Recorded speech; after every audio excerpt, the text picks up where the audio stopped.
Friends, welcome to my channel ASSC blog channel అండి. మన channel పేరు వచ్చేసి, మన ఛానల్ ఎవరన్నా ఫస్ట్ టైం చూస్తుంటే ప్లీజ్ లైక్ చేయండి, షేర్ చేయండి, సబ్స్క్రైబ్ చేసుకోండి, ఫాలో అవ్వండి. మీకు బ్లాగ్స్ కావాలన్నా, కుకింగ్ వీడియోస్ కావాలన్నా కామెంట్ రూపంలో తెలియచేయండి. మీకు ఏ వీడియోస్ ఇష్టమైతే ఆ వీడియోస్ అప్లోడ్ చేస్తూ ఉంటాను ఫ్రెండ్స్, ఓకేనా. ఇప్పుడు ఈరోజు వచ్చేసి నేనైతే మెంతిపప్పు అయితే చేస్తున్నానండి. ఈ మెంతిపప్పు వచ్చేసి మా రాయలసీమ స్పెషల్ పప్పు అండి.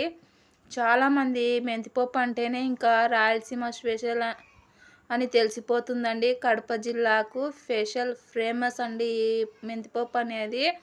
ఇంకా ఇప్పుడు వచ్చేసి చూడండి, ఫస్ట్ మనం ఆయిల్ అయితే వేసుకోవాలండి. ఆయిల్ హీట్ అయిన తర్వాత పోపు దినుసులు అయితే వేసుకోవాలి. పోపు దినుసులు వేసుకున్న తర్వాత ఎల్లుల్లి అయితే వేసుకోండి. ఎల్లుల్లి వచ్చేసి పొట్టు తీయకుండా దంచి ఎల్లుల్లి అయితే వేయండి. ఊరికి అలా నలగొట్టి ఎల్లుల్లి అయితే వేసుకోండి. అవి ఎల్లుల్లి కొంచెం మగ్గిన తర్వాత ఆనియన్స్ అయితే వేసుకోండి.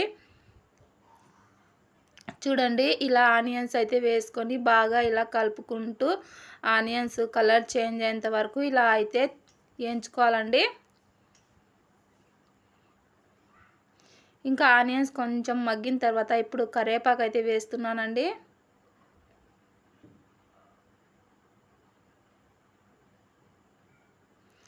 మనం పచ్చిమిర్చి అయినా వేసుకోవచ్చు ఫ్రెండ్స్. ఈ పప్పుకి వచ్చేసి పచ్చిమిర్చి అయినా వేసి చేసుకోవచ్చు.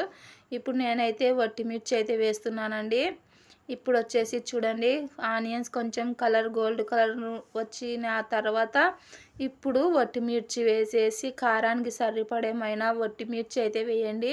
అలాగే కొంచెం కొత్తిమీర, మెంతికూర అయితే వేసానండి. మెంతికూర ఎక్కువనే వేసుకోవాలండి.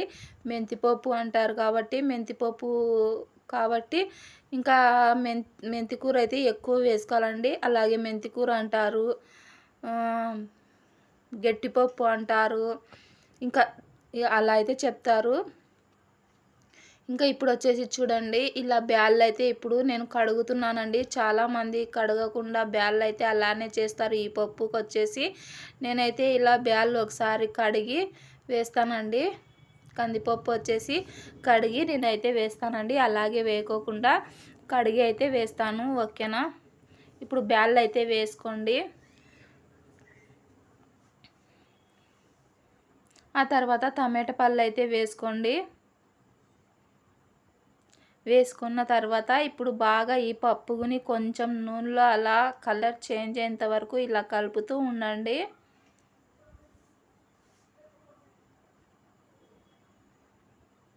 ఇలా కలుపుకుంటూ పప్పుని కొంచెం వేగనియాలండి.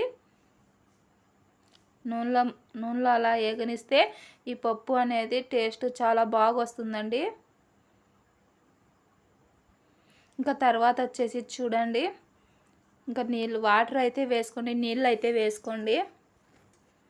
మనకు సరిపడేమైనా నీళ్ళు అయితే చూసుకొని నీళ్ళు అయితే వేసుకొని ఇలా బాగా ఒకసారి కలపండి. ఇలా కలుపుకున్న తర్వాత ఇప్పుడు వచ్చేసి పసుపు అయితే వేయాలండి. పసుపు అయితే వేస్తున్నాను. ఇంకా తర్వాత చింతపండు అయితే వేస్తున్నాను. చూడండి, చింతపండు పీసులన్నీ తీసేసి ఒకసారి అలా వాటర్లో కడిగి చింతపండు అయితే వేసానండి.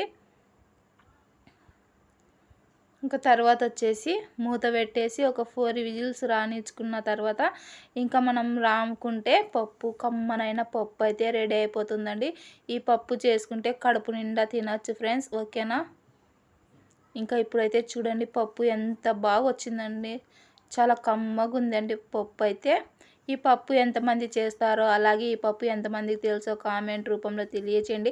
ఈ పప్పులోకి వచ్చేసి మనకు ఏ ఫ్రై అయినా సూపర్ టేస్ట్ ఉంటుందండి. ఆమ్లెట్ అయినా చివరికి ఆమ్లెట్ వేసుకున్నా బాగుంటుంది. లేదంటే శనక్కాయల పొడి అంటారు కదా, శనక్కాయల పొడి అయితే ఇంకా సూపర్ ఉంటుంది. లేదంటే ఆవకాయ అయినా కూడా సూపర్ అంటే సూపర్గా ఉంటుందండి. ఇప్పుడు మేమైతే ఏది లేకుండా మిక్చర్ అయితే వేసుకొని తింటున్నాము, ఓకేనా. ఈ వీడియో నచ్చితే లైక్ చేయండి, షేర్ చేయండి, సబ్స్క్రైబ్ చేసుకోండి. Thank you for